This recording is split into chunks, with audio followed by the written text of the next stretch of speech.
Thank you all so much for coming. Before we kick off, we just want to say a very quick little, I suppose, not to dedicate or put in memory, but just a note to highlight Michael Cody, Tipperary poet, who you hear exactly. If anyone would like to raise a glass, have a glass. He performed in the White House many a time, passed away recently. We just want to think of him as well while we're performing tonight. Big thank you to Sandy, wherever you've gone. So Sandy, I have a little bit of a bone to pick with you. You are too popular. You have brought all of the poets to the pub, and they all want to read. So we have our longest ever open mic list. We are hoping to get through everybody. As Dora said, we will try and just keep it relatively short, try and keep the intro short, limit it to one poem. I'm not going to be angry at you. Dora might be a little bit angry at you, but it's more so, if we want to try and get through everyone, we need to try and keep it short. So if we keep it short, everyone will hopefully get a chance. No introduction. So, to kick us off, the one and only Mr. Dominic Taylor.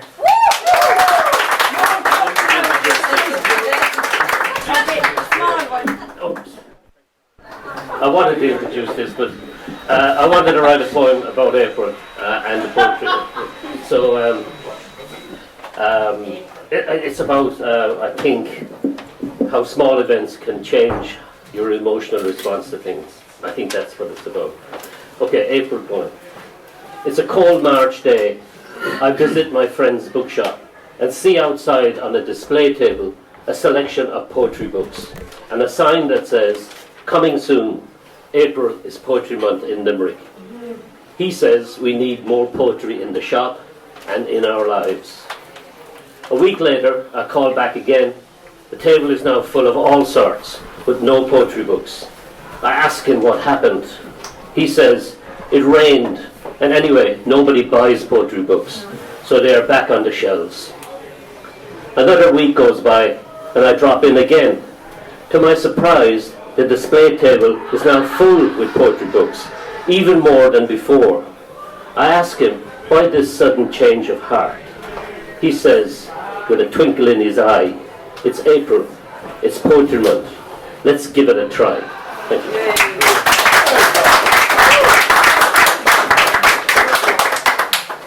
And a very merry, happy Poetry Month to you all, especially you, Dominic. The April is Poetry Month has a phenomenal lineup this year, and I hope you all get to many more events.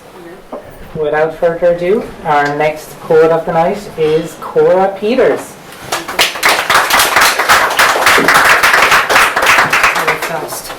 Okay. Papa never mended from the treatment at the clinic, where they strapped him to a table on a pivot so his vomit wouldn't choke him, and zapped him with 100 volts that burnt all the stories from his brain. It was a brilliant cure, but we lost the patient, he lamented, and the pen that wrote Pulitzer lay failed beside the uninked reams of paper on his desk, while the old man all at sea went quietly insane.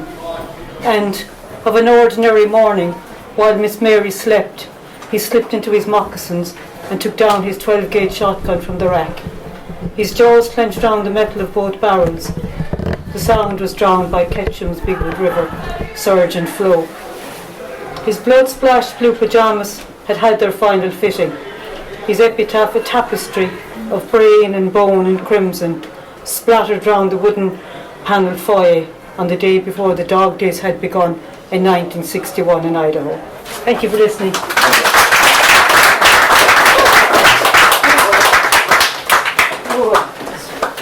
Thank you very much, Cora. Wonderful as always. Up next we have Mr. Kieran O'Griefan. Dr. Kieran?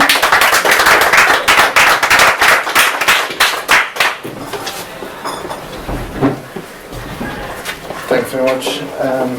This is a poem about our perceptions of history and time. It's called Plug Tobacco. Plug Tobacco. A summer's evening, mid-1980s, birdsong. While my father digs his garden, I stand close by and we talk history. Dad was saying that in 1920 the lorry was a weapon to the tans.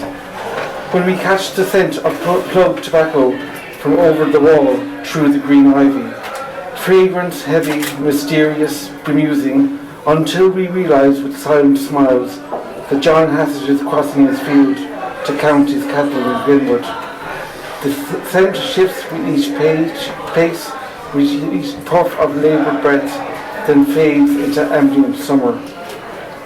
Jack Hassett could remember the ambush and could trace any family for the two parishes. Danced at Coolacasey Cross in defiance of the parish priest's blackthorn. First saw the sea around 1940 to training with the LDF in the Hinch. Known to be shy, he would sing to himself at the back of his bachelor's cottage. Often we'd watch the airflood jets turning to Shannon for Cuba. I pondered those Rushton's high above, stretching their iron curtain, wondered about their crossroads stories, the national, the tribal, the personal. Those Illusion 62 jets and my father digging his garden, the scent of freshly turned soil, that old man aroma of tobacco, a man who remembered the tans, content to count his cattle. That summer I could recite the Revolution by rote, starting in 1913, and how certain then all of time stood, yes, everything set and accounted. Thanks very much.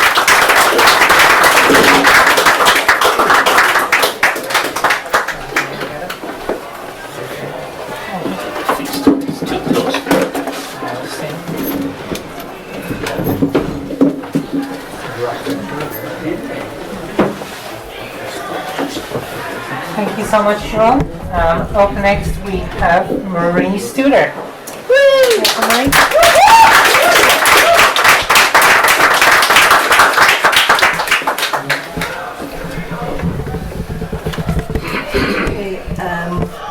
Red Home Stadium, Kim and Sandy. I'm sure somebody will point out Toman. Can't hear you back here.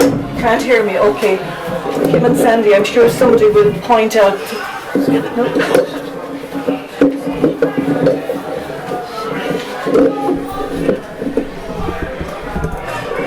Sorry, treadling looking. Kim and Sandy, I'm sure somebody will point out Thomond Park to very precious to Limerick people here. So this was my first visit to the stadium in 2013. Red Home Stadium. Thomond Park Rift Fever Pitch. Limerick, he bellowed, the switch, to be a show choir, put away our frowns, when at last the boss came to town. Us early arrivals treated to a bonus greet, thank you with a warm-up suite. Hearts of stone and the journey beat. Does this bus stop at 82nd Street?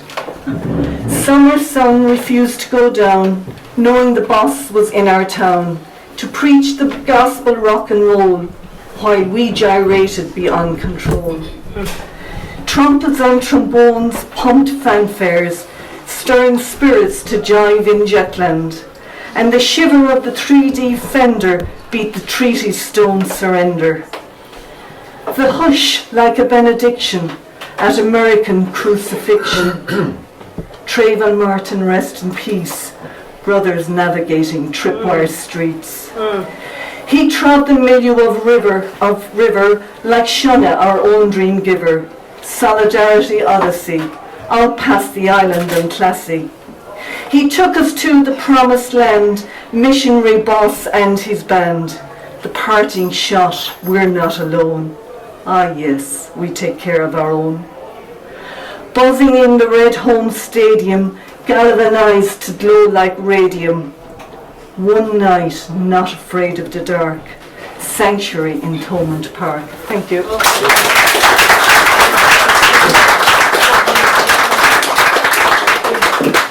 Thank you so much, Marie. You're all being so good. You've been so fast. Good job, guys. So proud. Up next we have Rachel Stanley.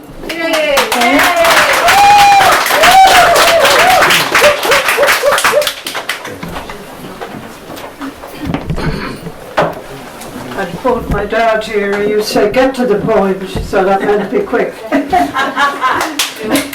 The opening poem by Mary Oliver said it doesn't have to be about an iris, it can be about a weed. So mine is about a weed. Dandelions. I looked into a garden full of dandelions and saw you as if for the first time. Later, I picked you from the grass and arranged you in a jar of water for the meditation altar, wondering was it disrespectful to present you as an offering. The word weed hovered in my brain like a dark cloud. Were it not for the negative power of prejudice, you could be as worthy as those famous daffodils of Wordsworth.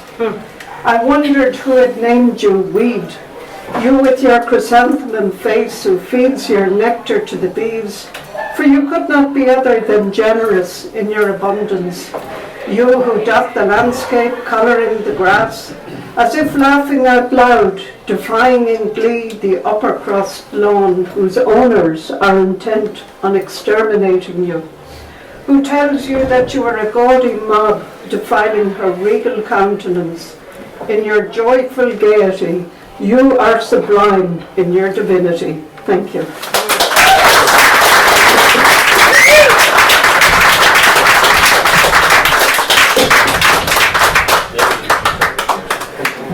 Thank you so much, Rachel.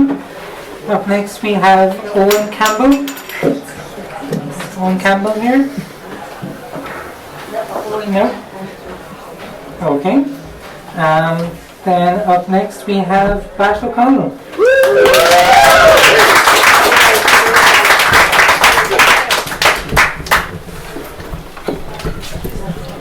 It's beautiful to meet Kim and Sandy tonight, because I only knew them online, and I thought I was a figment of their imagination. But they're such beautiful people, and Sandy's reading was brilliant. This is a piece called Jazz Festival. Jazz Festival, Doonbeg, County Clare, Ireland, 2023. Quotation in inverted commas. Life is a joke, perpetuated on an unsuspecting humanity by a God that doesn't exist. And that quotation comes from a person called Mary Fane, for short, May Fane. Oh, very subtle. Sorry. Too subtle. Anyway, a poem in inverted commas. Life is a joke. Life is also a mystery. Comedy is a mystery. Jazz is a mystery to many. Stalin and Hitler had no senses of humor, and they hated jazz, as did the Catholic establishment of Ireland in the 1950s. But jazz made its play for Keep going. immortality. I found the word. I didn't find immortality, but I found the word. Jazz made its play for immortality in the cellars and speakeasies of Harlem, and went so far as to travel the world and go west and emerge in the Doonbeg fog, where it was recognized for what it is, the wit of a lonesome, gregarious God who would love to exist.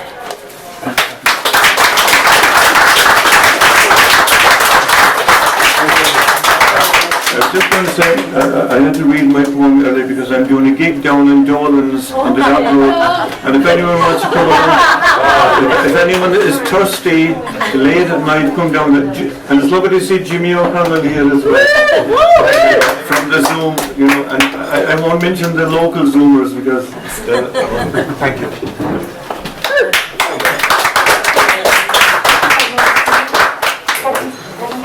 Thank you very much, Pat. So yeah, head down to Dolan's after this, keep the party going. Up next we have Liz Gibson.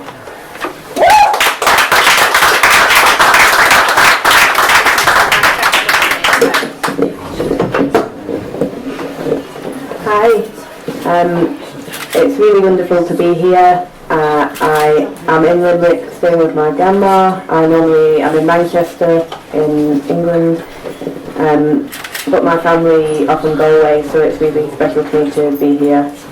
I do have a comic that I am selling. If anyone is interested, then come to me. It's really beautifully illustrated by a friend of mine.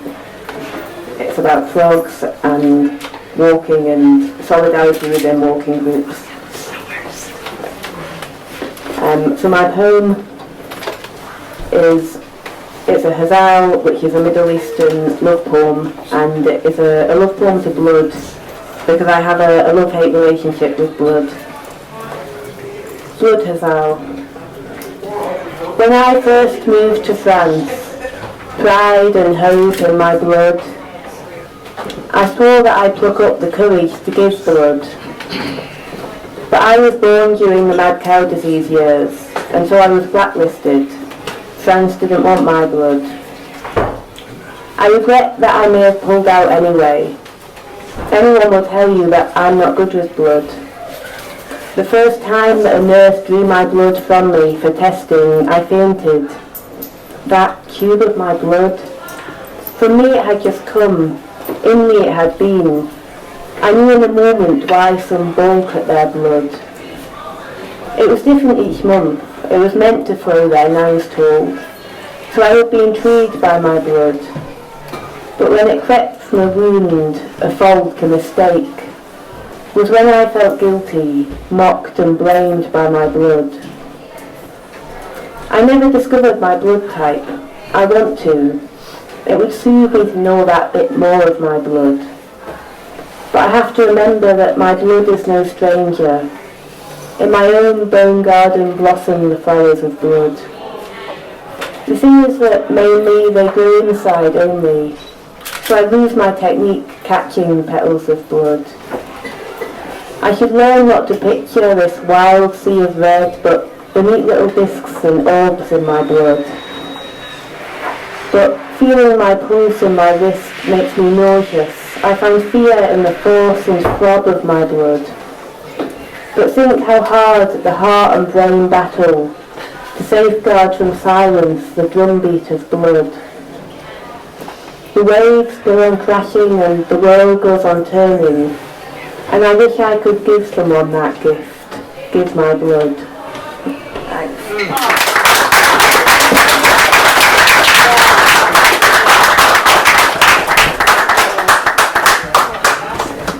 Thank you so much, Liz. You're a very international night tonight. It's great.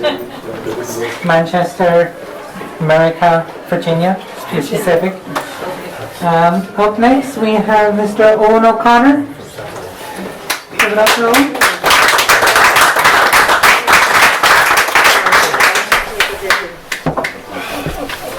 Another Mancunian accent. Don't worry, I'll be quick, but stop me anytime you want to. Valhalla Rising. You're not right in the head if you think I want to fit in. No offence, I have my reasons. Blooming moody poetry. Got 5 out of 10 for performing in Didsby, but the crowd loved it. Fuck the haters. They may dislike my face, but at least I despise them as well. Fucking money rubbers.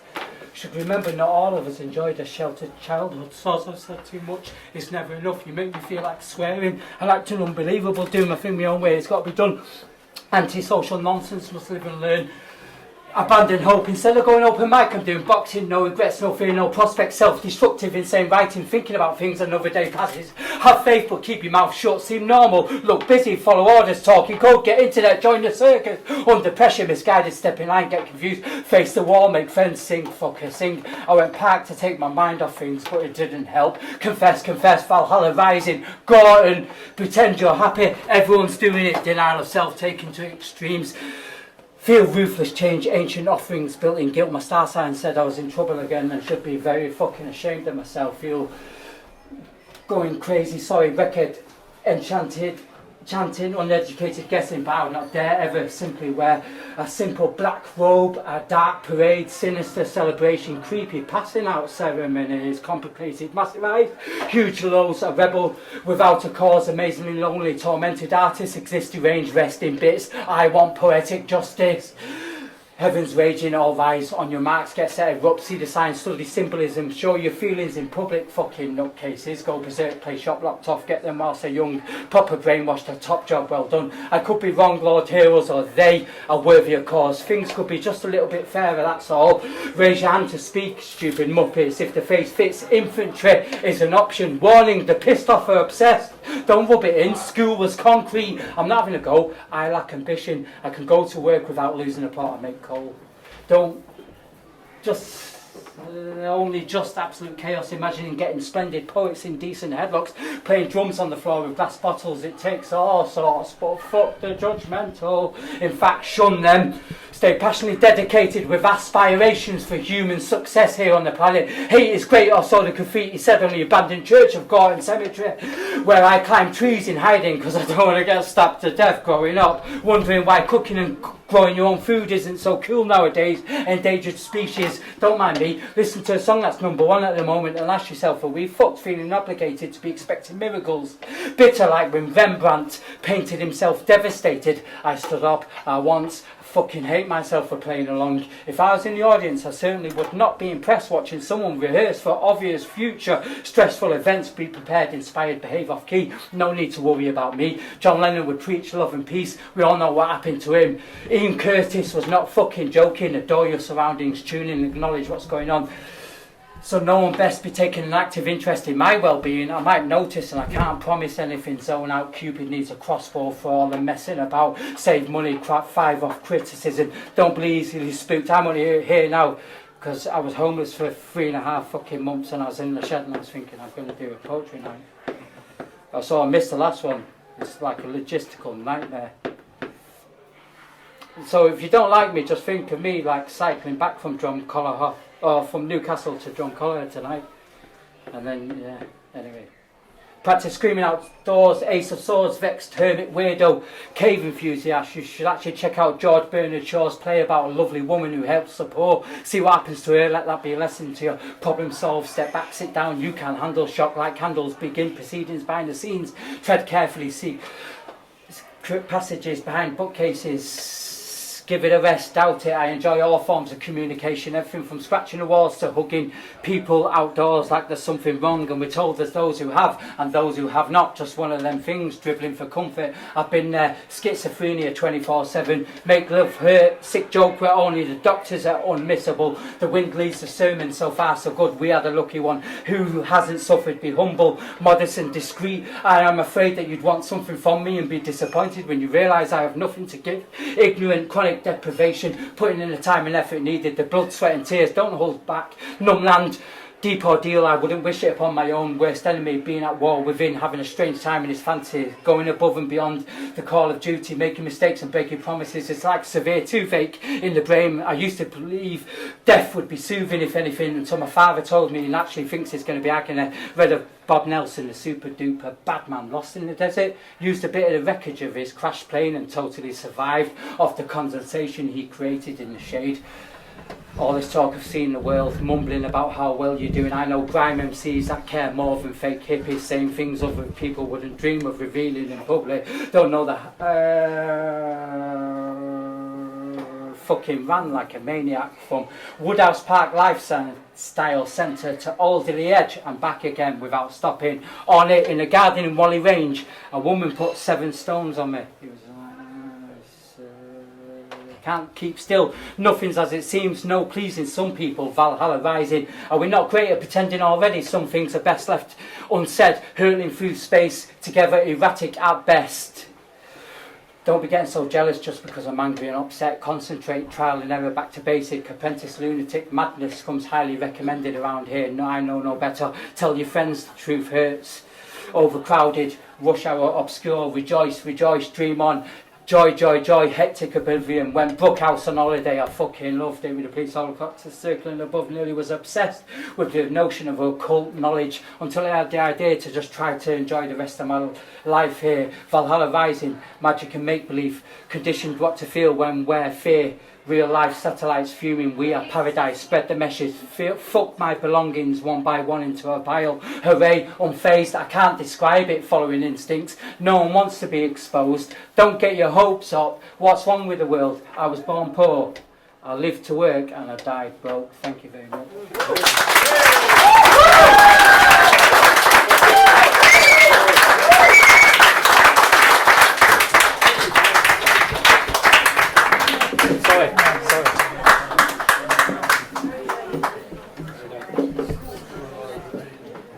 Fuck. Owen, thank you very much. That was fast. I don't think you have anything to worry about the poetry people not liking you. Please come back.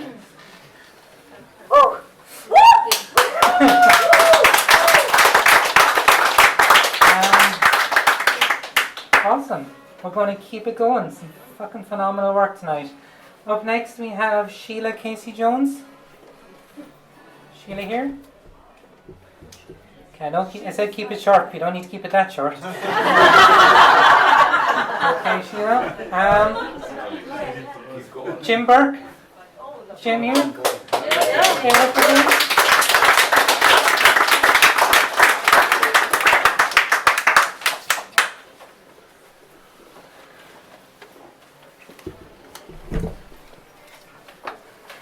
I'll keep the introduction short. This poem is about metamorphosis. So it's called Where Do We Go From Here? The farmer has harvested the hayfield, given it a blonde crew cut that reminds me of drama with half-pint bottles of stout, bottled tea, pipes and twine, games of hide and seek, sliders down a haystack, and what was the horse's name? I like reading poetry late at night.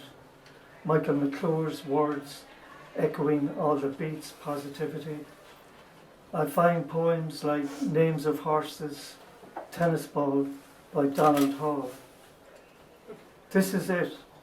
Open your eyes, I say to myself, like I am not myself, like I haven't been looking at myself for a very long time. Is there a structure to history after all? Thank you.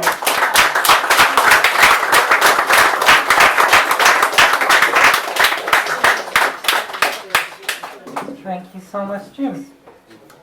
Jim, is Aisling Burke your daughter? Oh, tell her I said hi. Did a writing workshop or show with her last year. I can see where she got her talent from. Okay, up next we have Mr. Patrick Lynn. Patrick here. Give it up for Patrick.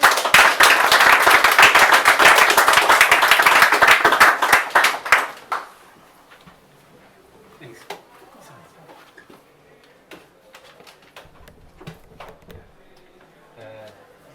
Little Mermaid. Sorry. The mermaid sits on her shell-covered rock, looking out across Galway Bay. The golden sun, high in the sky, shines down, casting her beautiful reflection across the blue, clear water. From her high perch, the mermaid can see across the salty promenade, where people of all shapes and sizes can be seen, some walking briskly, some run, others just strolling along, while others hold hands. They breathe in the clear sea air, the fresh smell of seaweed. As the mermaid looks across the scene, salted tears fall from her sad blue eyes. Oh, how she wishes she could join them on the promenade, share with them her joys, her sadness, her fears. But alas, it cannot be, for she is forever to live her life alone here in Galway Bay, because for the people of Salt Hill, the Little Mermaid does not exist. Thank you.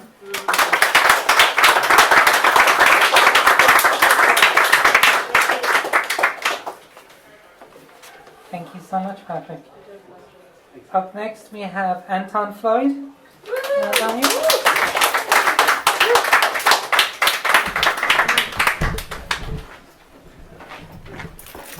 I have to crave your patience. Dom said that I could plug my reading on the 14th of April, 14th of April at 3 o'clock in the People's Museum in Limerick. And it's a reading from this book, Depositions, and it deals with the refugee crisis and world population displacement, and all proceeds from the sale of the book go to the UNHCR Ireland. And I'm happy to say that so far we've raised €5,000 for it.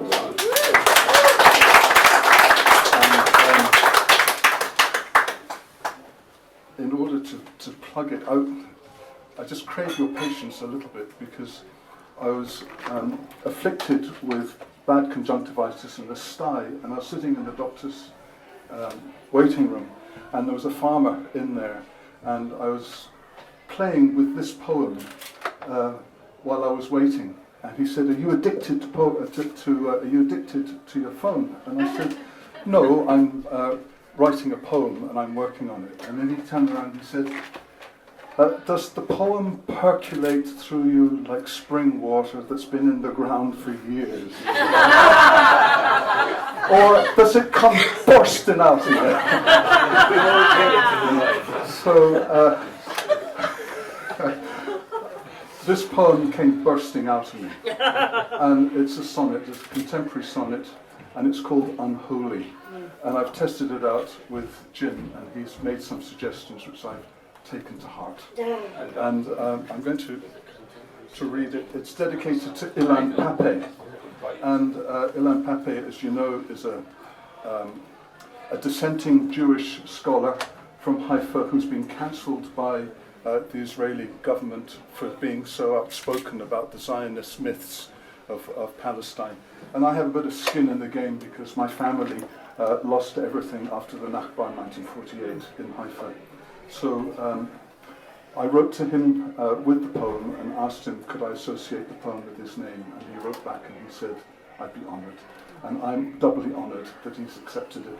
So after 42 years in a classroom teaching Shakespeare, this particular sonnet is a mashup, a remashup, a recontextualization of some lines from Shakespeare that you may in fact recognise. And it's called Unholy, and it's for Ilan Pape. It offends to the soul, all those hate-filled speeches, this war of words beyond control. With such hideous violence, they let slip the dogs of war. They are tearing a world in pieces and stain it with innocent blood. It is unholy and inexplicable how they justify their methods, a madness to bomb an entire people starved and corralled in a strip of land not tomb enough to hide the dead. To this massacre bear witness, for shame it out-Herods Herod.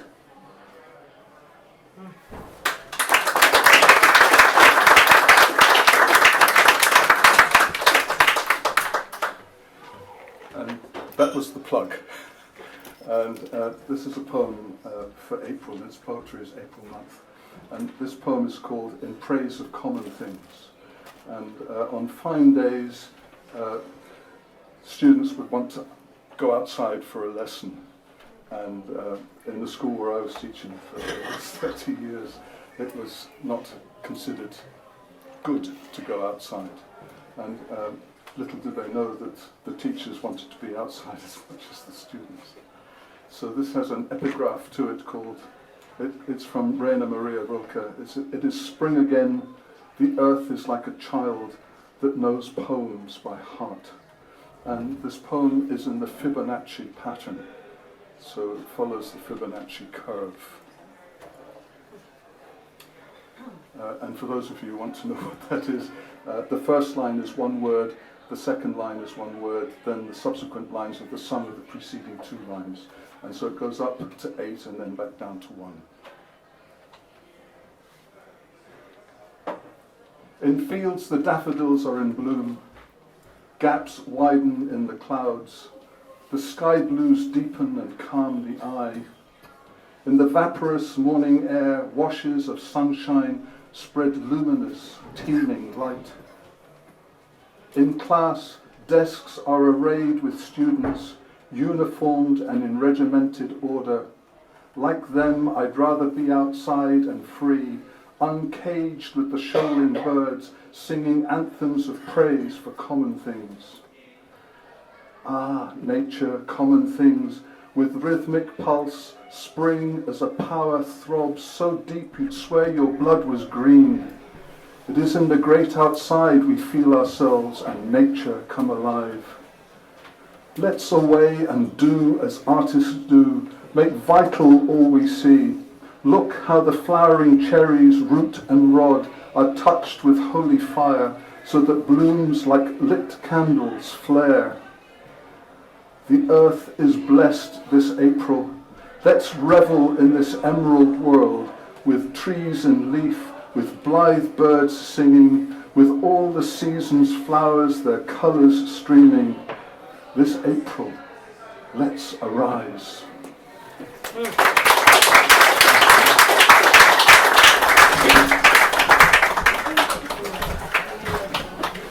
Thank you so much, Anton. Up next we have Jimmy O'Connell. Jimmy here.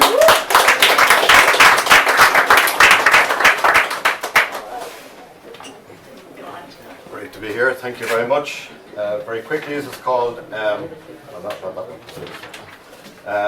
Fleadh in Mullingar. Fleadh, just for our Americans present, Fleadh is a music festival. And I wanted to go to the harp competition.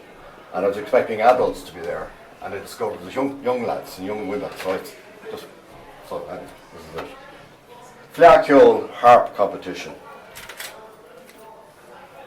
And up he stepped, carrying his harp, hefted at the pillar. And you'd say, or could have said, I've seen that young lad playing for the Shamrocks at half back or half forward against the Ballycastle Gales. Good on his feet, up for the high ball. And you'd think, nah, couldn't be. But there he is, taking the community hall chair, setting up his harp, his athletic fingers strumming, testing its tone and colurata, and whether the sweetness of sound would float, hold in the hall, and pounce at the ear and heart. Pounce like he would for a loose ball, and sail it with a sweet left foot over the black spot. And you think, who is this young lad? One of our under 15s. Where did the seraph come from all of a sudden? How did he arrive here at the Fleadh harp competition?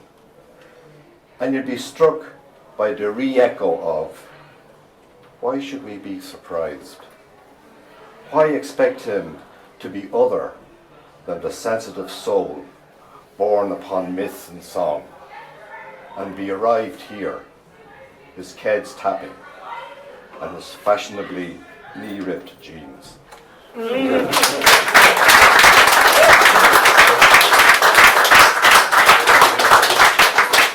Thank you so much, Jimmy. Up next we have someone who I think did my job before, Mr. Dara Roach. Hi, Dara.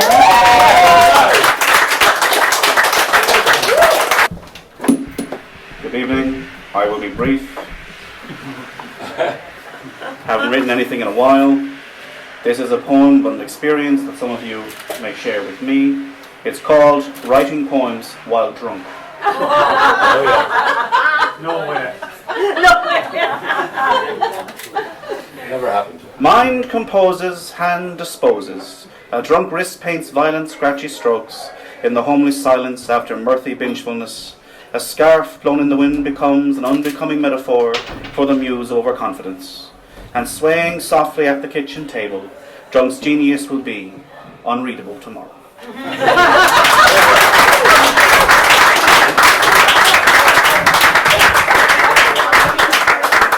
Thank you so much, Tara. We still have a lot of people to go, so we do appreciate the brevity. Up next, we have all the way from Virginia, Kim Parsons.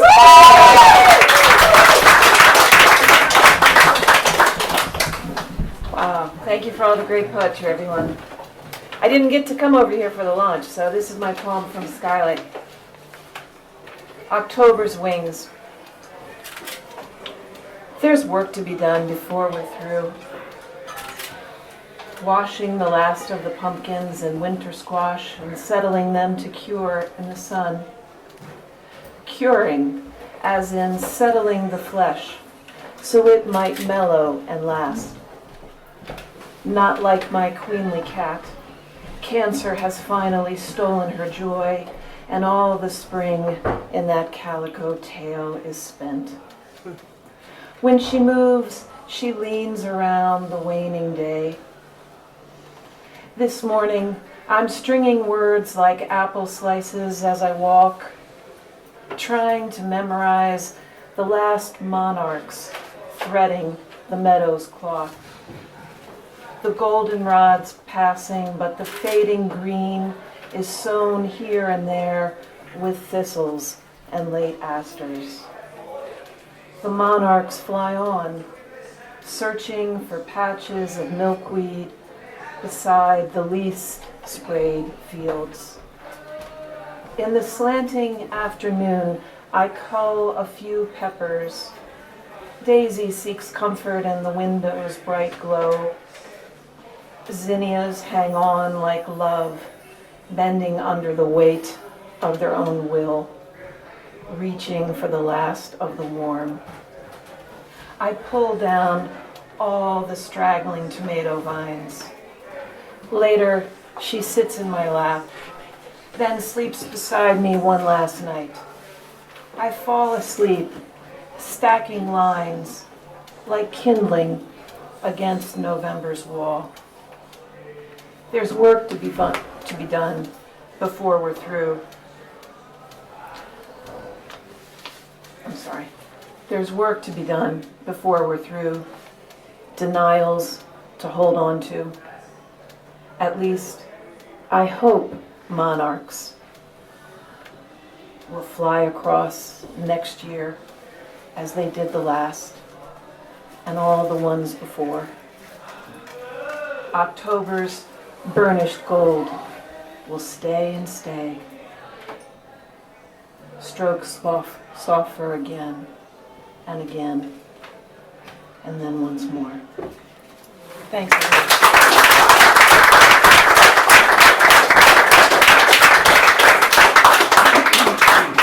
Thank you so much, Kim. If you like Kim's work, and I know you do, her book, The Mayapple Forest, is also for sale. For sale right over here. So grab a copy on your way out. Now, Mr. Michael Jurek.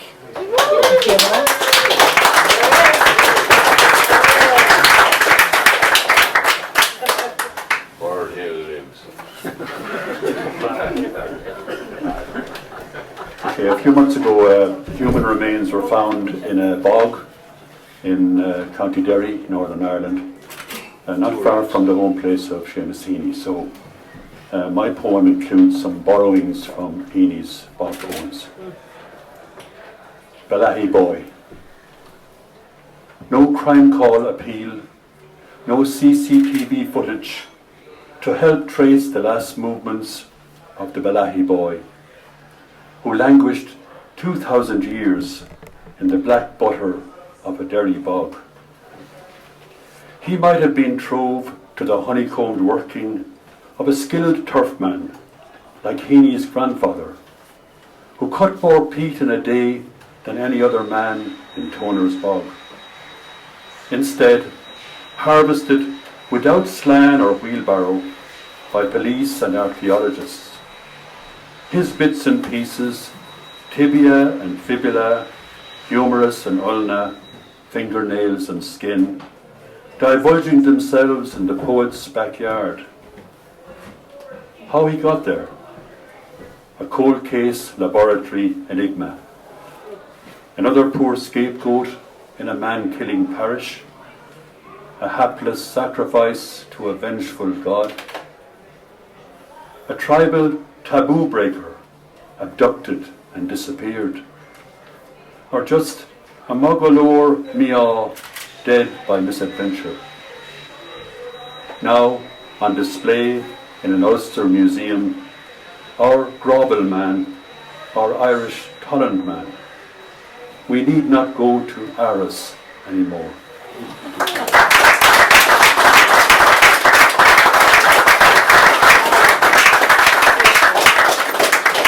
Thank you so much, Michael. We forgot to mention earlier, Dora is just getting the poster now. As is White House tradition, we have the poster that we're going to pass around. If everyone would like to sign it, it'll be given to Sandy at the end as a little thank you gift. So if you'd like to add any notes or any thoughts about our performance tonight and how amazing it was, please add them in. I'll be going around in just 1 minute. Catherine, would you like to do a poem for us? Thank you. Catherine Nolan, everybody.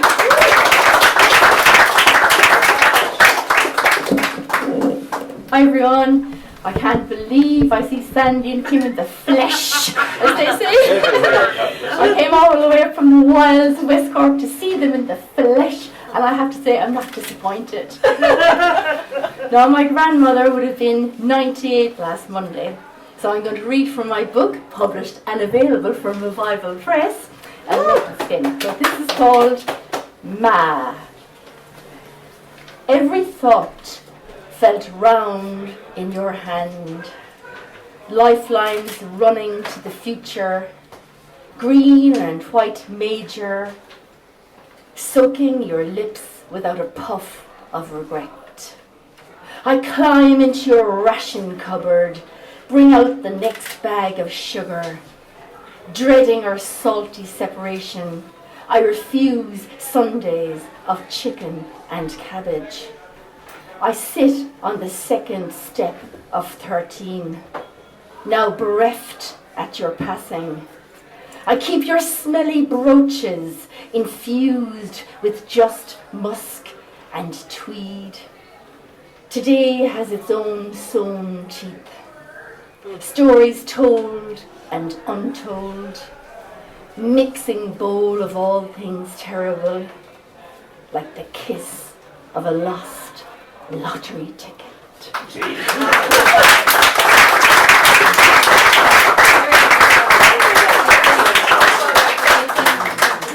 Thank you so much, Catherine.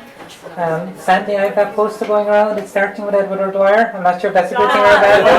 We'll see how it goes. Thank you, Catherine. Up next we have Anthony Lenahan. Anthony here? Yes. He's right here. Yes. Give it up for Anthony.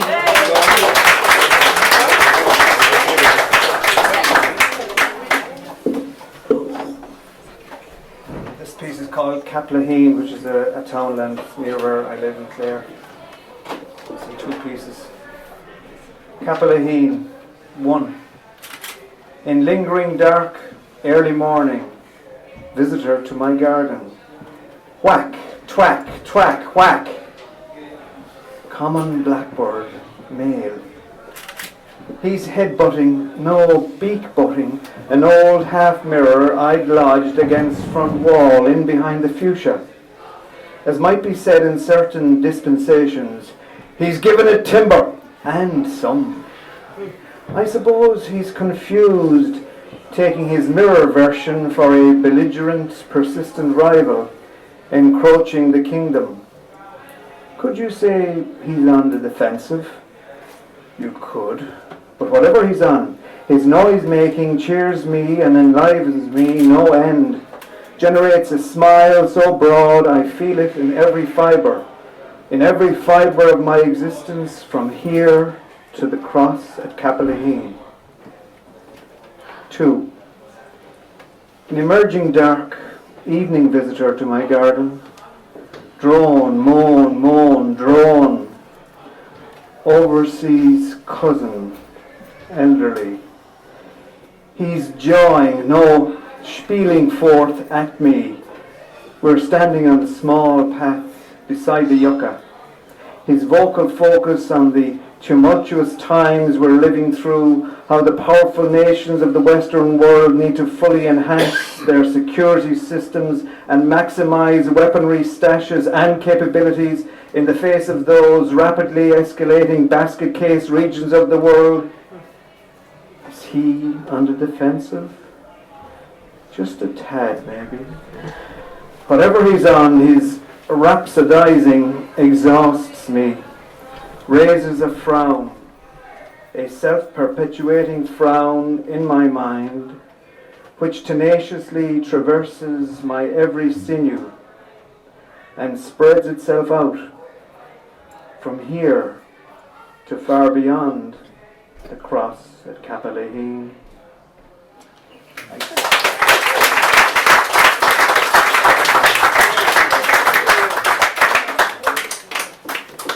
Thank you very much, Anthony. Brilliant as always.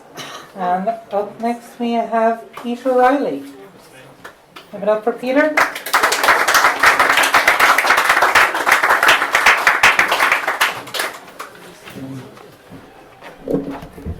Hello everybody, how are you?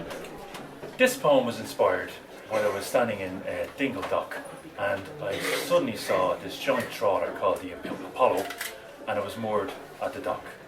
So I wrote this poem called A Celtic Catch. Standing on Dingle Dock, we watched the Apollo skipper in his black and white striped muscle top, cranking a crane, lowering a pallet of flat boxes below deck to his cold crew in the freezer down below. Beneath a clear blue sky, as time passes by, a load slowly merges, packed with 20-kilo boxes precariously stacked. Swung to a weary crew, waiting eagerly on the quay, who know it's the last job to do before being set free. Although the work is slow, wrapping pallets tight, so last night's catch remains fresh and upright. Loaded onto a trailer with the words, "The Real McCoy," emblazoned all over. Pulled by Scotland's pride, a blue and red truckie called Bucky. Now once this load hits the road, travelling throughout the night, it won't be seen until it reaches Market in Aberdeen. Thank you.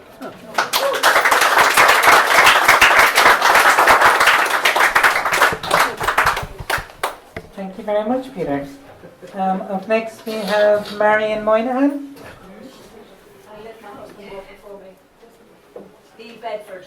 We have Marion Moynihan's husband, Neil Bedford. Give it up for Neil.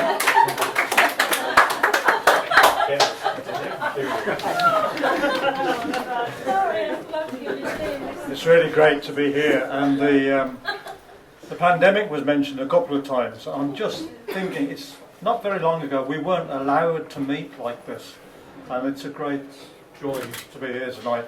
There's this balanced diet. It was an ordinary morning. I was feeding the dog, and I got a visit from my best friend Bob. I could see at once he was in a state, so I put the kettle on and said, "What's up, mate?" He said he was just back from visiting the dock, and the news that he got was an awful shock. All his vital signs showed up wrong. If his lifestyle didn't change, then he wouldn't last long.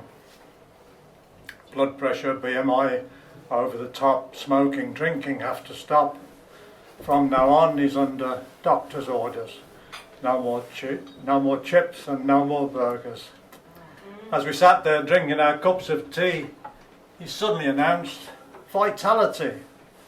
That was the name on the bag of dog food. He said, "You know what, that does sound good." He held up the bag and he said out to me, "These are the ingredients of Vitality. There's protein, carbs and a good kind of fat. There's meat and veg, and add to that vitamins, minerals, loads of fibre. probiotics and apple cider. He said, you know what? I'm going to try it. It says on the bag it's a balanced diet. He asked me where to get it and about the price. I said, you can't eat that, it wouldn't be nice. He said, but it's exactly what the doctor said. Eat a balanced diet or you'll end up dead.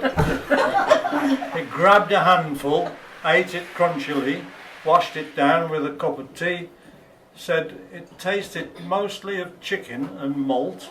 All that was missing was a pinch of salt. I said, you're eating the animal bits that we discard. You're eating garbage from the knacker's yard. But he left my kitchen with a great big smile and I didn't see him again for quite a while. Next time I met him, I have to say, he looked quite healthy in a husky sort of way. He'd lost a lot of weight and his eyes were bright. He had a spring in his step and his teeth flashed white. He said now vitality was all he would eat. It was less than 1/10 of the cost of meat. His love life had improved, got quite exciting, though his wife drew the line at over-enthusiastic biting. He'd registered himself on the Kennel Club list. His racing name is Ennis Diamond Mist. Why more people don't eat dog food, he is at a loss. And he runs on Saturday at Arrows Cross. And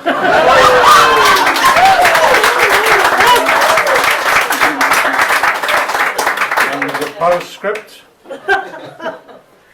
He's still a man, he's not a beast, but there's another side of him that's been unleashed.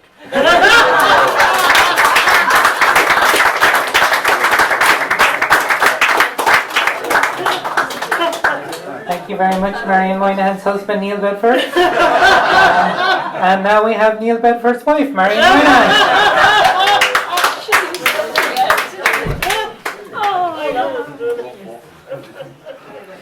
Oh, gosh. I'll put it down. I'm miniature. Thank you. I read here once in Barney's time. Yeah, and it's lovely to be back again. I don't think I was back since. So, it's Paul Jerkin's idea of heaven. He's got a headache. He's had it all day. He watches football on television. I read the Sunday newspapers. An interview with Paul Jerkin says that Paul's idea of heaven is finding a compatible woman to live with.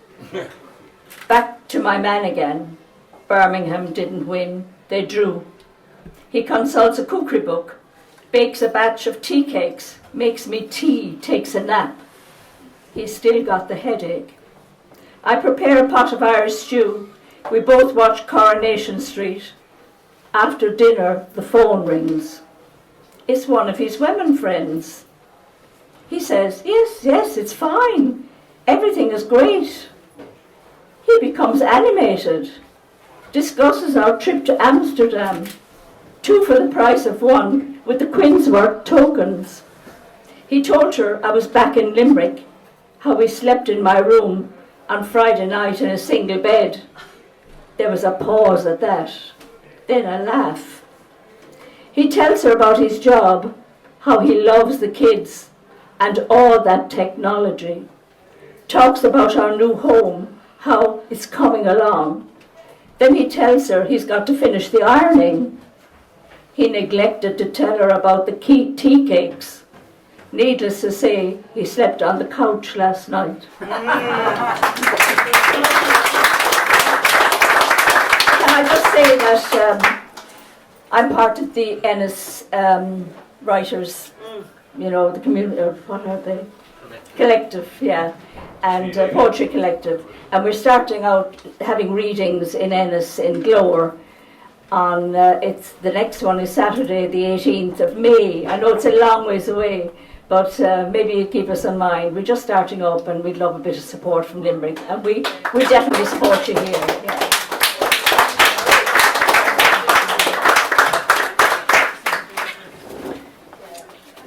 Thank you so much, Marion. So we have just now gotten through all the poets who pre-booked. We still have a lot of people to go, but we only have about another 10 minutes or so. We're going to get through as many poets as we can, but I don't think we'll get to everyone, unfortunately. If we don't get to you, we'd be very happy to have you on first next month. Up next, we have Sheila Fitzpatrick O'Donnell. Give it up for Sheila.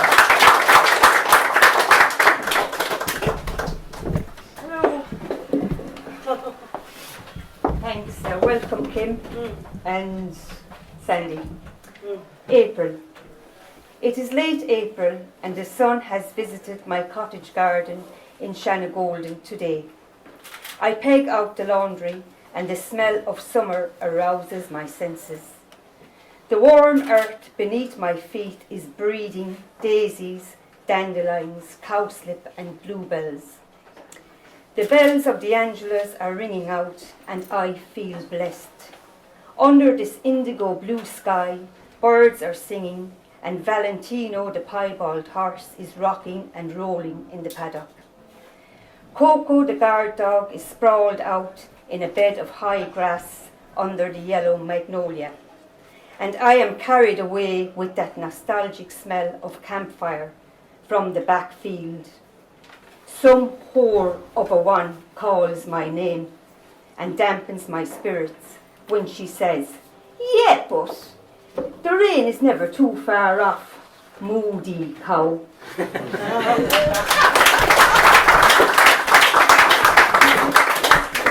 Thank you so much, Sheila. Up next we have Tom Maloney. Give it up for Tom Maloney, everybody.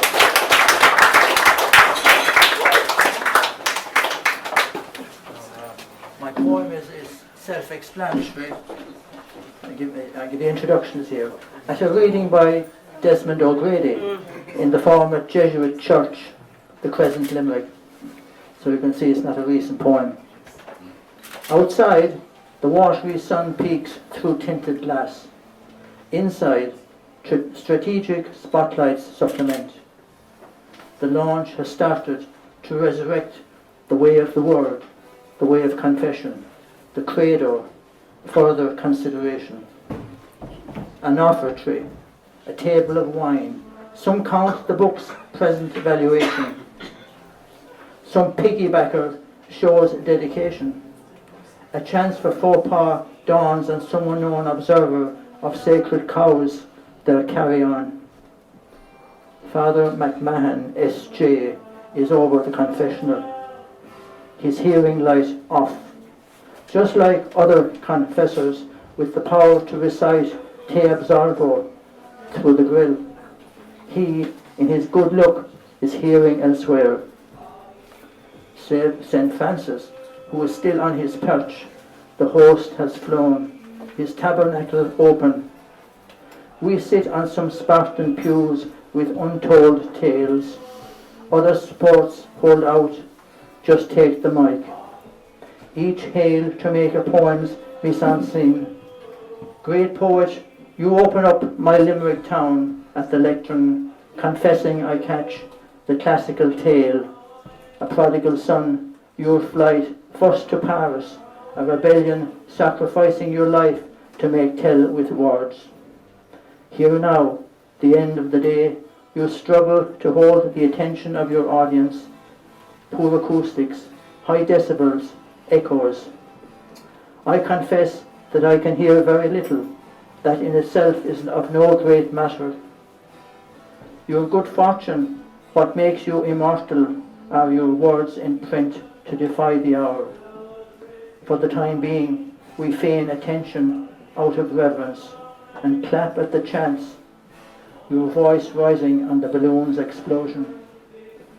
Towards the end of the annual circus, a ginger heckler attempts to disrupt, then lets it go, he too recognizing you are near the end. The sun is setting on 45 minutes of listening, just penance for your famished following. Thank you.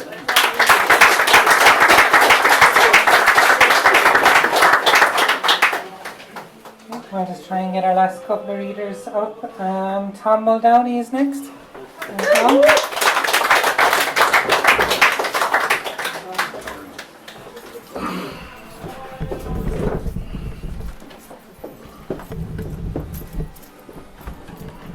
just an aside. Edward O'Dwyer, Sandy, Treaty Ale, The Copper Room. Who knew? This is a slim volume by Chicago's finest, a fellow called James Finn Garner, and it's politically correct bedtime stories. I'm going to tear into The Emperor's New Clothes, which are indulgence, dear listeners. Far away in a time long past, there lived a travelling tailor who found himself in an unfamiliar country. Now, tailors who move from place to place normally keep to themselves and are careful not to overstep the bounds of local decency. This tailor, though, was overly gregarious and decorum impaired, and soon he was at a local inn, abusing alcohol, invading the personal space of the female employees, and telling unenlightened stories about tinkers, dung gatherers, and other tradespeople. The innkeeper complained to the police, who grabbed the tailor and dragged him in front of the emperor. As you might expect, a lifetime of belief in the absolute legitimacy of the monarchy and in the inherent superiority of males had turned the emperor into a vain and wisdom-challenged tyrant. The tailor noticed these traits and decided to use them to his advantage. The emperor asked, "Do you have any last requests before I banish you from my domain forever?" The tailor replied, "Only that your majesty allow me the honour of crafting a new royal wardrobe, for I have brought with me a special fabric that is so rare and fine that it can be seen only by certain people, the type of people you'd want to have in your realm, people who are politically correct, morally righteous, intellectually astute, culturally tolerant, and who don't smoke, drink, laugh at sexist jokes, watch too much television, listen to country music, or barbecue." After a moment's thought, the emperor agreed to this request. He was flattered by the fascist and testosterone-heavy idea that the empire and its inhabitants existed only to make him look good. It would be like having a trophy wife and multiplying that feeling by 100,000. Of course, no such rarefied fabric existed. Years of living outside the bounds of normal society had forced the tailor to develop his own moral code that obliged him to swindle and embarrass the emperor in the name of independent craftspeople everywhere. So as he diligently laboured, he was able to convince the emperor that he was cutting and sewing pieces of fabric that, in the strictest objective sense of reality, didn't exist. When the tailor announced that he was finished, the emperor looked at his new robes in the mirror. As he stood there, naked as the day he was born, one could see how years of exploiting the peasantry had turned his body into a knuckly mass of puffy white flesh. The emperor, of course, saw this too, but pretended that he could see the beautiful, politically correct robes. To show off his new splendour, he ordered a parade to be held the next day. On the following morning, his subjects lined the streets for the big parade. Word had spread about the emperor's new clothes that only enlightened people with healthy lifestyles could see, and everyone was determined to be more right-minded than his or her neighbour. The parade began with great hoopla. As the emperor marched his pale, bloated, patriarchal carcass down the street, everyone loudly oohed and ahed at his beautiful new clothes, all except one small boy who shouted, "The emperor is naked!" The parade stopped. The emperor paused. A hush fell over the crowd until one quick-thinking peasant shouted, "No, he isn't. The emperor is merely endorsing a clothing-optional lifestyle." A cheer went up from the crowd, and the throngs stripped off their clothes and danced in the sun as nature had intended. The country was clothing optional from that day forward, and the tailor, deprived of any livelihood, packed up his needle and thread and was never heard from again. Thank you.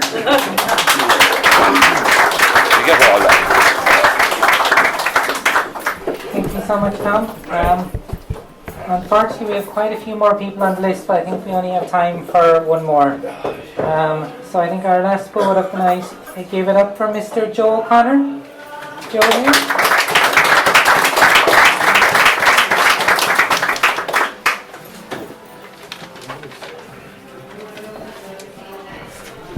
Rivers.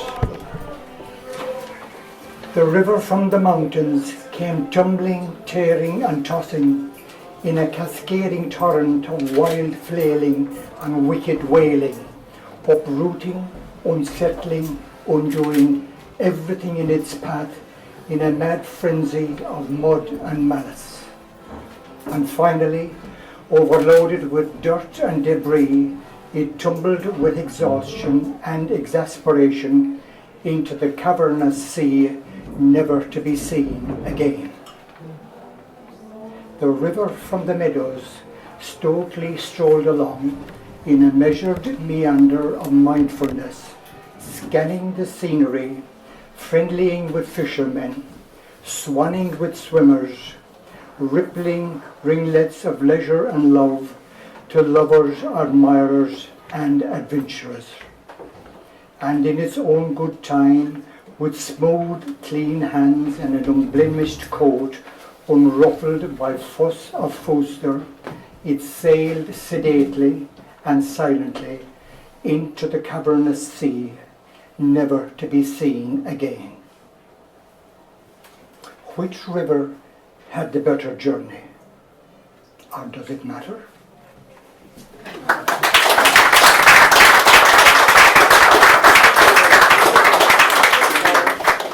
Thank you so much, Joe.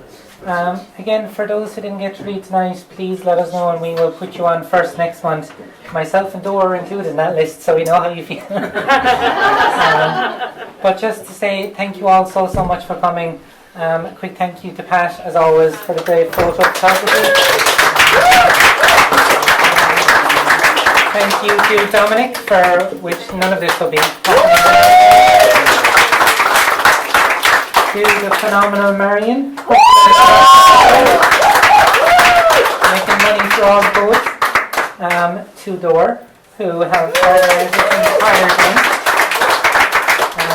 To Susie, who is also on the Not Got to Read list, who does our social media. Thank you, Susie. To the White House, to all of our brilliant open mic poets tonight, to all of you, the audience, and most importantly, please give the biggest, wildest loud of applause to our very special guest poet, Sandy.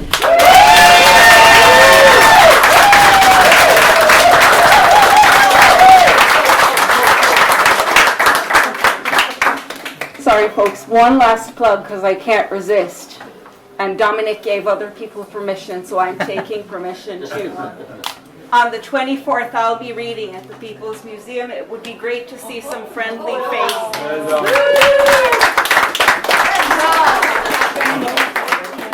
We cut her from the list. She deserves it.